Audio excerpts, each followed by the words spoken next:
तो नागपुर में 20 सीटों पर बीजेपी है, संघ का गढ़ है और वहां पर हैरानी नहीं है अगर इस तरह के रुझान सामने आ रहे हैं। जो रुझान सामने है नागपुर से उनमें ज्यादातर बीजेपी के पक्ष में नजर आते हैं। तो ये तस्वीरें आप जो देख रहे हैं पुणे से 50 रुझान है, 32 बीजेपी है और इसी के साथ ठाणे में 14 रुझान है, 6 बीजेपी है, 7 शिवसेना है। तो अलग अलग निकाय के जो रुझान आपकी स्क्रीन पर है। नवी मुंबई में 4 रुझान है, बीजेपी 2, शिवसेना 2 और नागपुर जैसा मैंने कहा कि 26 रुझान में 20 बीजेपी के खाते में, कोई सरप्राइज नहीं है और ये लगातार बढ़ भी रहे हैं। तो आपको बताएं महायुति 34 है, महाअघाड़ी 26 है और ये लगातार नंबर चेंज हो रहे हैं। तो आप जो नीचे की भी टैली देख रहे हैं जिसमें निर्विरोध भी चुने गए, उसमें भी अब ऐड होते जा रहे हैं। लेकिन पुणे में महायुति की 32 सीटों पर आगे चल रही है, यह भी बताया जा रहा है। 32 सीटों पर पुणे में महायुति आगे और 34 पर बीजेपी प्लस आगे है। जो तस्वीर आप देख रहे हैं जो निकलकर सामने आ रही, और बहुमत के लिए चाहिए 114, यानी बीएमसी में अगर अपना महापौर बनाना है तो 227 में से 114 सीटें आपको चाहिए। बीजेपी प्लस के पास लगभग 34 सीटें आ चुकी हैं। अभी डिफरेंस बहुत ज्यादा है और संभव है अगले 1 घंटे में तस्वीर बहुत हद तक साफ हो जाए। अगले 1 घंटे में लगभग 150 से ज्यादा रुझान आने की संभावना है, जिससे आपको यह सेंस हो जाएगा कि आखिर मुंबई का किंग कौन बनने वाला है। जिसके लिए बड़ी कवायद और बड़ी लड़ाई चल रही थी, उसका किंग कौन होगा। बीजेपी कुल 206 सीटों पर आगे है, यानी 2869 सीटें जो पूरे महाराष्ट्र नगर पालिका की है उसमें बीजेपी इतने पर आगे। शिवसेना यूबीटी उसमें 26 पर आगे चल रही है। मुंबई की तस्वीर आपके सामने निकलकर सामने आ रही है। मुंबई में अभी संभव है पोस्टल बैलेट की गिनती खत्म हुई हो, क्योंकि 10:30 बज गए और उसके बाद ईवीएम की गिनती शुरू होगी और ईवीएम की गिनती शुरू होने के साथ ही ये जो रुझान है ये और रफ्तार पकड़ेंगे। पुणे में देखिए एनसीपी अजय 14 सीटों पर आगे है पुणे में, और महायुति 32 सीटों पर आगे है। पुणे में अजित पवार अलग चुनाव लड़ रहे हैं पुणे में, इसलिए 14 सीटों पर वो आगे, और शिवसेना, शिंदे और बीजेपी एक साथ मिलकर चुनाव लड़ रही है। बीजेपी कुल 206 सीटों पर आगे। और हमारे साथ जितेंद्र हमारे साथ जुड़ रहे हैं। जितेंद्र, ये जो शुरुआती रुझान आ रहे हैं इसे आप कैसे रीड कर रहे हैं?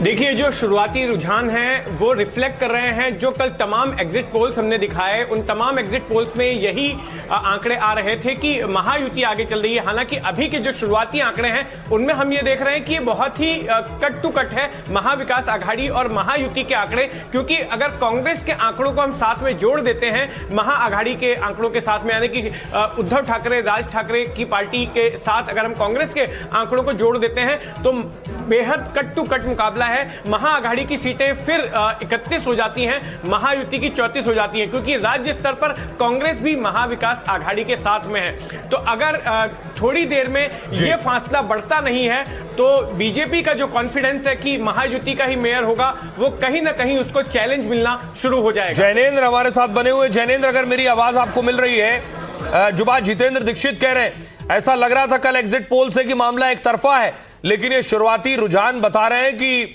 टक्कर में तो महाअघाड़ी भी है। सोहेल, जमीन पर मुकाबला एक तरफा नजर नहीं आ रहा था। हालांकि चूंकि विपक्ष बिखरा हुआ था, इस वजह से जरूर एडवांटेज माना जा रहा था कि बीजेपी अलायंस को होगा। उनकी राज्य में सरकार भी है, तो इस वजह से माना जा रहा था कि बीजेपी को एडवांटेज होगा। लेकिन जमीन पर जो मराठी अस्मिता का मुद्दा ठाकरे बंधुओं ने उठाया था वो काम करता हुआ नजर आ रहा था। हम जब मराठी वोटरों से बात कर रहे थे तो वो ये जरूर कह रहे थे कि एक लंबे समय से हमारी मांग थी, इच्छा थी कि दोनों भाई एक साथ आए, वो एक साथ आए हैं तो हमें उन्हें समर्थन देना है। लेकिन मुंबई में मराठी वोटरों के अलावा अन्य वोटर भी हैं, उत्तर भारतीय भी हैं, अल्पसंख्यक भी हैं, दलित आबादी भी है, अलग अलग समीकरण है।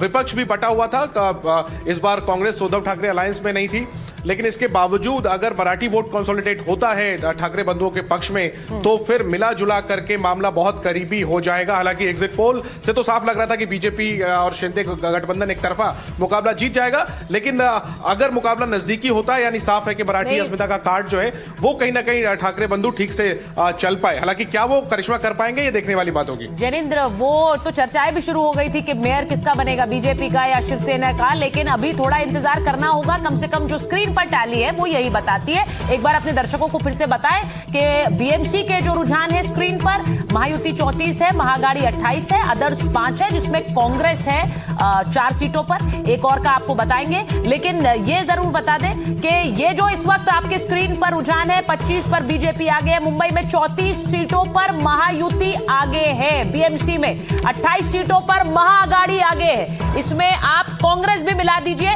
तो इस वक्त एक तरफा नतीजा नजर नहीं आता है। मुंबई में 34 सीटों पर महायुति आगे है। जरा इसको समझेंगे, क्योंकि जितेंद्र जैसा आप बता रहे थे यहां चर्चाएं मेयर की शुरू हो गई है, लेकिन इस वक्त एक तरफा रुझान नजर नहीं आता है बीएमसी में।